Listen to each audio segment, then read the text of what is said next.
भूमौ स्खलितपादानां भूमिरेवावलम्बनम् त्वयि जातापराधानां त्वमेव शरणं शिवे। ॐ देवी महागौर्यै नमः। नमस्कार सम्मानित देवी और सज्जनों, आज नवरात्रि के इस 8वें दिन माँ भगवती के जिस स्वरूप का हम पूजन करते हैं, जिनका आराधना करते हैं, उनका नाम महागौरी है। देवी के इस स्वरूप की विशेषता ये है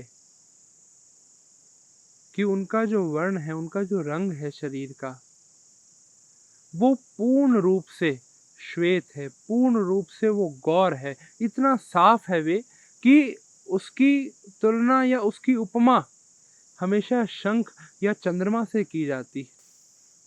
इसलिए देवी के इस स्वरूप को महागौरी कहा गया। चतुर्भुजा माँ गौरी के 2 हाथ जहाँ अभय मुद्रा और वर मुद्रा में हैं, वहीं एक हाथ में माँ के त्रिशूल है और एक हाथ में डमरू है। माँ का वाहन वृषभ है, वृषभ यानी बैल। पर इस स्वरूप के पीछे देवियों और सज्जनों एक बहुत सुंदर कथा आती है। हम जानते हैं कि जगदम्बा ने देवी पार्वती के रूप में हिमवान के यहाँ अवतार लिया और उन्होंने मन में एक संकल्प किया कि मैं भगवान शंकर को पति के रूप में उनका वरण करूंगी, नहीं तो मैं आजीवन कुंवारी रहूंगी।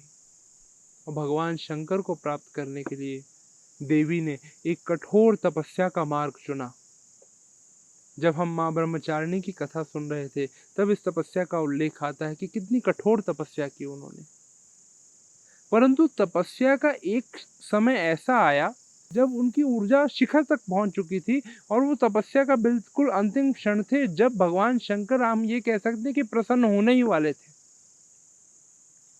उस समय 2 घटनाएं घटी। सबसे पहले सप्त ऋषि आते हैं और देवी को प्रलोभन देते हैं। कहते हैं कि देवी, तुम कहाँ वो भगवान शंकर के पीछे उलझी हुई हो, तुम हमसे कहो, हम तुम्हारा विवाह सारे संसार के जो पालनहार हैं भगवान विष्णु के साथ करवाएंगे। वो तो गुणों की धाम है और वो भगवान शंकर, ना उनका घर, वो तो बेचारे पर्वतों पे रहने वाले, कभी शमशान में चले जाते हैं, आधे समय तो समाधि में रहते हैं। तुम क्यों उनका वर्ण करना चाहती हो? हमारी बात मानो, भगवान विष्णु से विवाह करो। तब देवी पार्वती उन्हें उत्तर देती हैं। बाबा गोस्वामी जी लिखते हैं कि महादेव अवगुण भवन विष्णु सकल गुण धाम। आप जो कह रहे हैं ना महाराज, बिल्कुल सही बात है। महादेव अवगुण भवन, हमारे जो महादेव हैं, हमारे भगवान शंकर, ये अवगुणों के भंडार हैं। और इसके विपरीत विष्णु सकल गुण धाम, भगवान विष्णु सारे गुणों का धाम है। परंतु फिर भी जेहि कर मनुरम जाहि सन तेहि ते ही सन काम। जिसका मन जिसमें रम जाए उसे वही प्रिय लगता है। इसीलिए अब आप जाइए, अगर मैं वर्ण करूंगी तो केवल और केवल भगवान शंकर का, नहीं तो मैं आजीवन कुंवारी रहूंगी। परीक्षा सरल नहीं होती, तपस्या के अंदर भी परीक्षा ली जाती। और अब तपस्या का वो समय आया जब उनकी इतनी तपस्या इतनी कठोर हो चुकी थी, उसका प्रभाव, अब जब कठोर तपस्या होगी तो शरीर की अपनी सीमाएं हैं, शरीर की अपनी मर्यादा है। उसका प्रभाव ये पड़ा, ऐसा लगा कि जैसे देवी के शरीर की सारी आभा ही चली गई हो, सारी कांति ही चली गई हो। देवी का सारा शरीर अत्यंत काला पड़ गया। भगवान शंकर प्रसन्न हुए, संतुष्ट हुए। आते हैं, देवी को देखकर भगवान की आंखें भर आती हैं कि ये वही आदि शक्ति हैं जिनके बिना मैं अधूरा हूँ, और मुझ तक पहुँचने के लिए, मुझे ही पाने के लिए इन्हें इतनी कठोर तपस्या करनी पड़ रही है। देवी के उस शरीर को जब भगवान ने देखा तो कथा कहती है कि भगवान ने अपने हाथ में गंगा जल लिया और गंगा के जल से देवी के सारे शरीर को मला, साफ किया। और ज्यों ही महादेव का स्पर्श हुआ तो उसके बाद देवी का जो स्वरूप संसार ने देखा है, ऐसा लगा कि उसके जैसा तेजस्वी मुख, उस रूप की कांति के समान संसार में कोई और तेजस्वी चीज है ही नहीं। ऐसा लगे कि जैसे देवी के उस स्वरूप को देख के एक बार के लिए सूर्य भी शर्मा जाए। और उस रूप के कारण देवी का एक नाम महागौरी भी पड़ा। और जैसा कि मैंने आपसे पहले दिन निवेदन किया था, ये 9 देवियों की कथाएं, इनके नाम या इनका रूप ही हमें साधना के मार्ग में आगे बढ़ने वाले सूत्र बताता जा रहा है। अगर हम देवी की कथा पे भी विचार करें तो कथा क्या कहती है कि तपस्या करने आई, तपस्या करते करते एक अवस्था ऐसी पहुंची जहां शरीर अपनी कांति खो बैठा, पर आंतरिक ऊर्जा तो है ही। अगर आंतरिक ऊर्जा ना होती तो जब महादेव का स्पर्श हुआ तो उसके बाद देवी का वो रूप निखर के नहीं आता जिसकी वजह से वो संसार में महागौरी के रूप में पूजी जाती।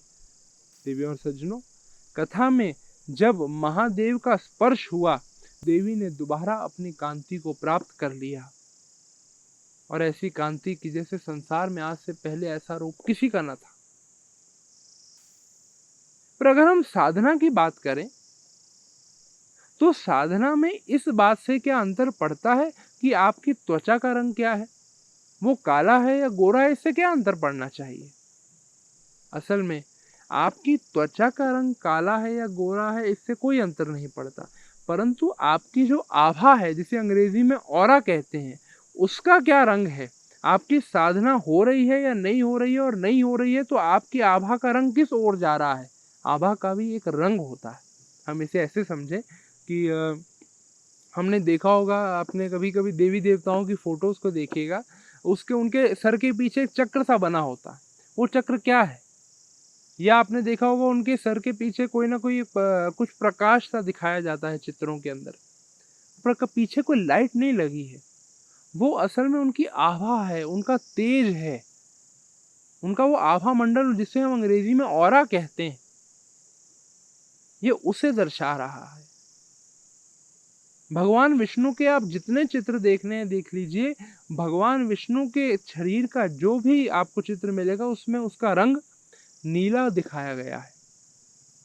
पर हम कल्पना करें कि जो उनका शरीर का उनका रंग है वो नीला नहीं है, असल में उनकी आभा ऐसी है। नीला किस चीज का प्रतीक है, नीले को जोड़ा जाता है या तो आसमान के साथ या समुद्र के साथ, वो विशालता का सूचक है।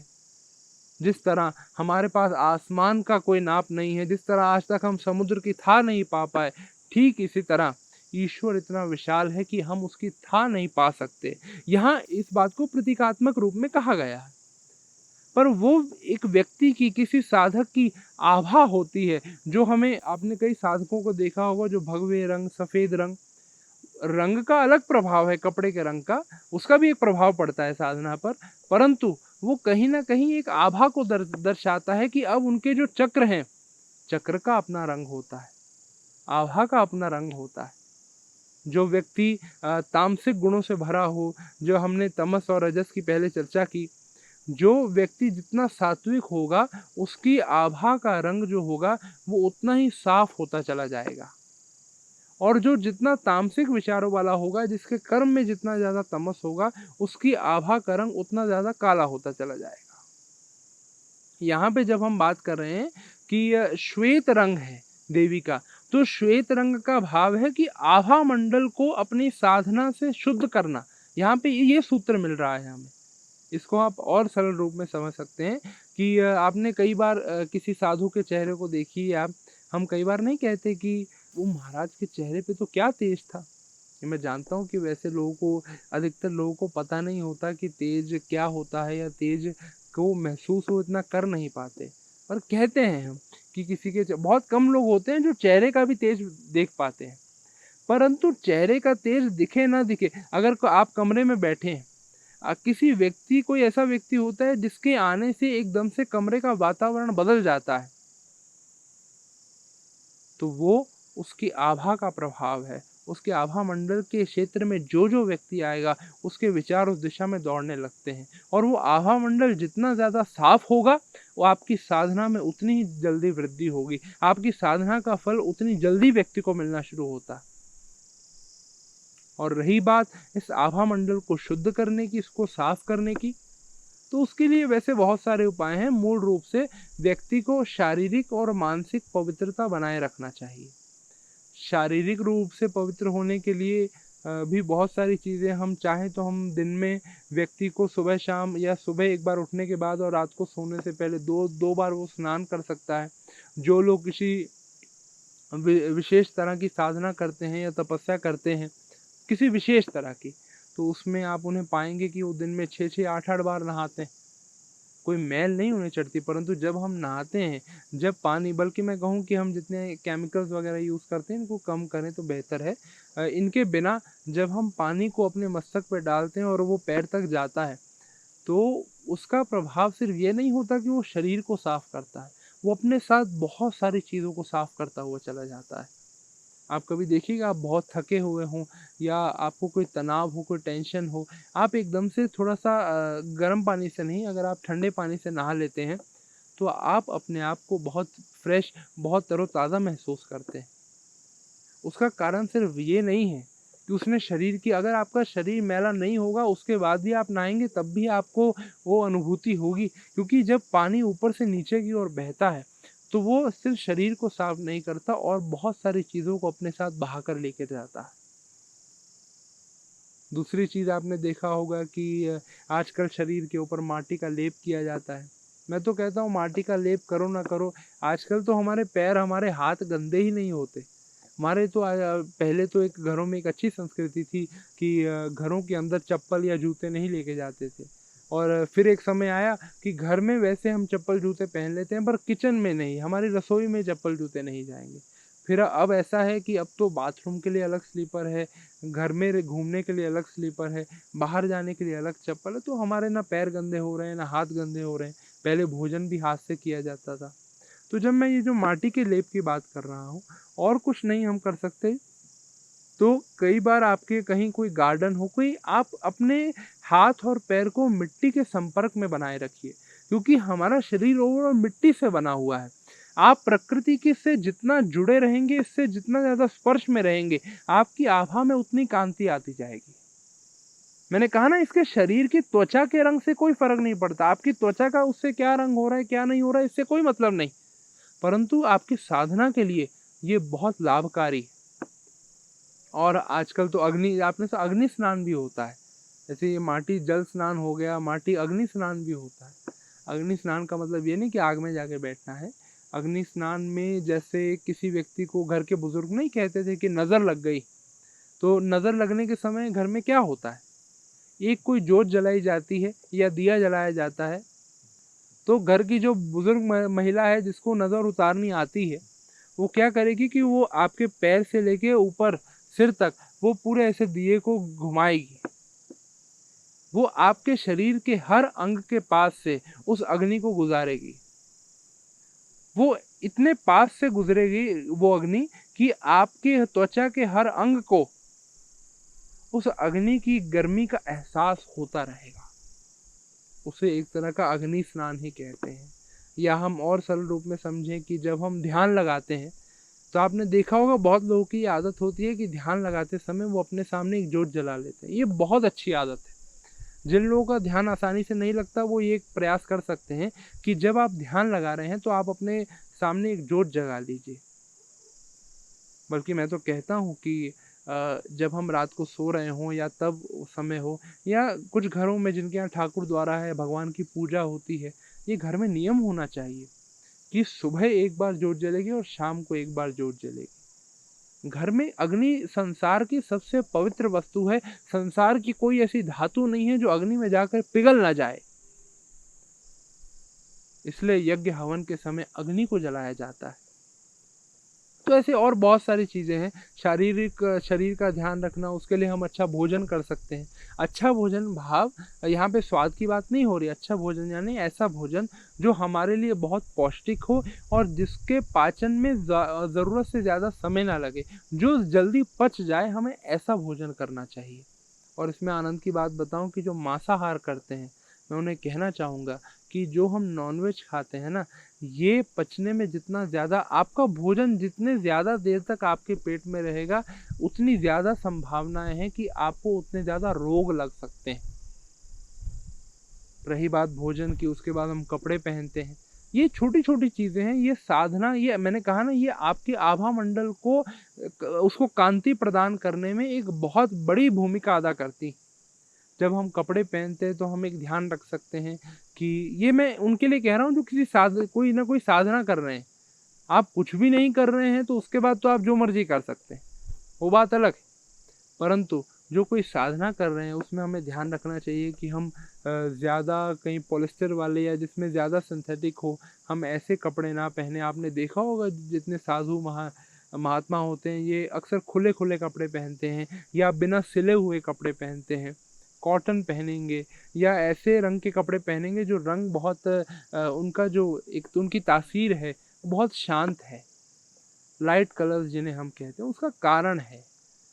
आप कभी लेदर जैकेट पहन के ध्यान लगा के बैठिए और उसके बाद एक कॉटन का कुर्ता पहनिए, दोनों में आपको अंतर समझ आएगा। ये चीज़ें हमारे शरीर के साथ जुड़ी हुई हैं और अगर हमें शरीर को स्वच्छ रखना है, इसे एक कांति प्रदान करनी है, तो उसके लिए हमें इन छोटी-छोटी चीज़ों का ध्यान रखना पड़ता है जब हम किसी साधना के मार्ग पे हों। और रही बात मानसिक पवित्रता की, तो इसके लिए आपको हमने सत्संग कथा में बहुत सारे उपाय देखे हैं, पर मेरा ऐसा विवेक कहता है कि व्यक्ति अगर अपने आप को सेवा को समर्पित करे ना, या अपने अंदर सेवा की प्रवृत्ति को बढ़ाए, उसे लाने का प्रयास करे, तो उसे मानसिक शुद्धता प्राप्त होती। कहते हैं हम कि महाराज सेवा तो हम हर जगह करते हैं, जहाँ जाते सेवा करते हैं, परंतु भरत जी बहुत सुंदर कहते हैं कि सिर भर जाऊं उचित असमोरा, सबते सेवक धर्म कठोरा। सेवक का धर्म तो सबसे कठोर होता है। हमें तो सेवा करना आता ही नहीं। अक्सर लोग सेवा करते नहीं हैं, सेवा कराने जाते हैं हर जगह। सेवा करना बहुत कठिन है। अक्सर लोग कहते हैं कि आपने देखे, हम तो महाराज कोई सेवा नहीं करते, हम तो जो करते हैं समाज के लिए करते हैं, हम कोई सेवा नहीं करवाते। कई लोग, हम जैसे कोई कार्यक्रम करना है, हम चंदा मांगते हैं, तो हमें क्या लग रहा है कि हम समाज की सेवा कर रहे हैं। सेवा करते हुए भी कैसे विकार आता है, मैं उसकी बात आपको बता रहा हूँ कि जैसे हम अगर किसी से चंदा मांगने गए, उसने हमें दे दिया, हमने कार्यक्रम करवा दिया, तो हमने क्या कहा कि हम तो हमारा समाज की सेवा कर रहे हैं। परंतु अगर उस सेवा को करने के बाद आपके मन में ये लालसा है कि जो हमने सेवा की है, हमें उसके बदले में हमें वो रिवॉर्ड भी मिलना चाहिए, वो रिस्पेक्ट, वो सम्मान भी मिलना चाहिए, तो मेरा विश्वास कीजिए, वो सेवा नहीं है, वो एक चालबाजी है। आप भी एक तरह का व्यापार ही कर रहे हैं कि हमने चलो समाज के लिए ये किया, अब समाज हमें बदले में ये देगा। ये सेवा वाव नहीं है। क्योंकि जब हम लोग मंदिरों में जाते हैं, लोग शिवलिंग की सेवा करते हैं, भगवान की सेवा करते हैं, भगवान कृष्ण के बाल स्वरूप को नहलाते हैं, हम क्या कहते हैं कि हम सेवा करेंगे तो हमें इससे क्या मिलेगा, ये प्रश्न होता है लोगों का। परंतु जो व्यक्ति को, मैं तो ऐसा मानता हूँ कि जिसको सेवा से कुछ मिल जाए, वो आदमी घाटे का सौदा करता है। हमेशा हमेशा मन में ये भाव बनाए रखिए कि सेवा से क्या मिलेगा, ये प्रश्न नहीं है। सेवा कराई इसलिए जाती है। हमारे जितने धार्मिक स्थल हैं, आश्रमों में, आप चाहें तो कभी वृद्ध आश्रम जा सकते हैं, कभी अनाथ आश्रम जा सकते हैं, कभी अपाहिज आश्रम जा सकते हैं, वहाँ जाके सेवा कीजिए। बल्कि मैं तो कहता हूँ शुरुआत पहले अपने घर से कीजिए। 4 काम घर के करोगे तो वहाँ किसी की सेवा करोगे। जीवन में सेवा की प्रवृत्ति बहुत जरूरी है। मैं देखता हूँ कुछ लोग अपने बच्चों को उनके जन्मदिन पर या घर में जब कोई अच्छा शुभ कार्य होता है, तो ऐसे किसी आश्रम में लेके जाके उनसे सेवा करवाते हैं। तो ये बहुत अच्छी चीज़ है, पर समस्या कहाँ आती है कि बच्चों को क्या कहते हैं, बेटा सेवा करनी चाहिए, इससे पुण्य मिलता है। साहब, पुण्य मिले न मिले ये और बात है, पर बच्चे को अभी से वो व्यापारी बुद्धि क्यों दे रहे हो कि भाई सेवा भी इसलिए कर ताकि तुझे कुछ मिल पाए। मैंने कहा ना, हम मंदिर में हम भगवान की सेवा इसलिए करते हैं ताकि हमारा कुछ मैं, हमारा स्व, हमारा अहंकार कम हो। क्या खोया ये महत्वपूर्ण है, क्या पाया अगर ये देख लिया तो फिर तो वो घाटे का सौदा है।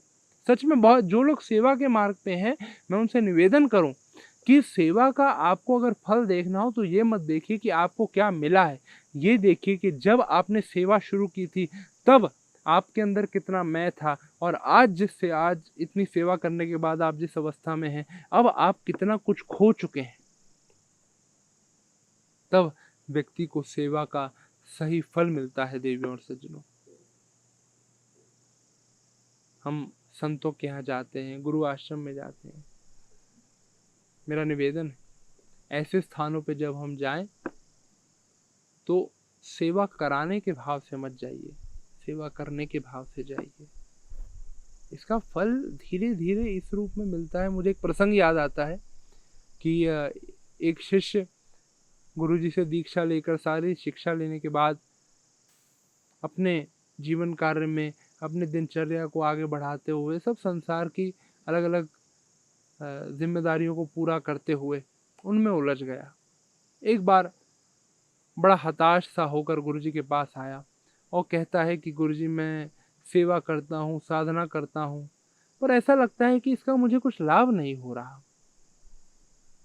गुरुजी मुस्कुराए, उन्होंने कहा कि बेटा, तो एक बात जानता है कि जो बांस का झाड़ होता है, इसे पूर्ण विकसित होने में कितना समय लगता है? कितना लगता है गुरुजी? तो उन्होंने एक बात सुनाई उसे कि जब पहले साल उसका बीज डाला जाता है तो पहले साल जो माली है वो सिर्फ उसे पानी देता रहेगा, उसका ध्यान रखेगा, उसे पानी देगा। आनंद की बात है कि वो पहले साल पूरा साल पानी देते हैं, उसका ध्यान रखते हैं, जरा सा उसका विकास नहीं होता। दूसरे साल भी यही प्रक्रिया चलती, तीसरे साल भी यही प्रक्रिया चलती, और आनंद की बात बताऊं, चौथे साल भी यही प्रक्रिया चलती। कोई उसे विकास नजर नहीं आता। परंतु ज्यों ही 5वां साल उसको चढ़ता है, जो अगर आप गूगल पे भी पढ़ेंगे, अगर आपने जानते हैं कि जो बांस का झाड़ है, जो बैम्बू ट्री है, ये जो पूर्ण विकसित बैम्बू है, ये लगभग 90 से 100 फीट तक जा सकता है। तो गुरुजी कहते हैं कि ज्यों ही 5वां साल चढ़ता है तो 6 हफ्ते के अंदर अंदर वो झाड़ बीज से एक पूर्ण विकसित वृक्ष बन जाता है। अब मुझे एक प्रश्न का उत्तर दे कि जमीन से उस 100 फीट का या 90 फीट का झाड़ बनने में उस बांस को कितना समय लगा? उसने कहा महाराज 6 हफ्ते। 6 हफ्ते में तो वो नीचे से ऊपर तक पहुंचा है। गुरुजी ने कहा बस यही समझ कि उसे 6 हफ्ते नहीं लगे, उसे 5 साल और 6 हफ्ते लगे। इसी प्रकार जब हम सेवा करते हैं, हम साधना करते हैं, तो याद रखिए ये आंतरिक रूप से हमें इतना प्रभावित करती हैं कि इसका फल भले ही थोड़ी देर से, पर अगर इसका फल देखना हो तो आप इन्हें छोड़ दीजिए, आप इन्हें छोड़ दीजिए, उसके बाद भी आपको महसूस होगा। कई बार हम कोई अच्छा काम करते हैं, हमें लगता है कि इससे क्या मिल रहा है, आपको नहीं लग रहा है तो आप उसे छोड़ दीजिए, आपको उसका प्रभाव समझ आने लगेगा।